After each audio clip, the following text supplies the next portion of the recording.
But there's nothing of presumption in it. The young preacher on the morning of November 28th, 1926, having actually only preached about 12 times to that point in his life, is picked up by the church secretary so that he might preach in this prospective church. And as the church secretary takes him to the building, he turns to him in the car and he says, "I hope you won't expect anything great of me."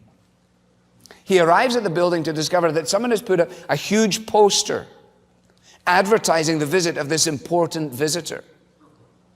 And Lloyd-Jones turns to the man and he says to him, this is the first time he's met him in his life, he turns to him, he's the visiting speaker, and he says, "I don't like that. Don't do it again." That would be enough to get yourself thrown out of the average search committee, wouldn't it?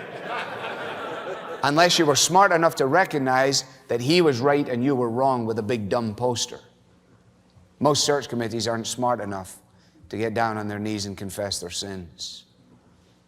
And many a church would have missed this young preacher because of the way they're set up. You see, there was about Lloyd-Jones a growing sense and a genuine sense of self-forgetfulness. It was actually a hallmark of his ministry. He knew that he didn't want people to expect anything great of him, but that through the preaching of the Word of God, men and women would be struck by the greatness of God. He understood what others have said, that you cannot make much of yourself and much of Jesus simultaneously. And so he recognized that if he was going to be effective in the pulpit, then they were going to have to be overcome and consumed with the wonder of God through His Word and by the Spirit.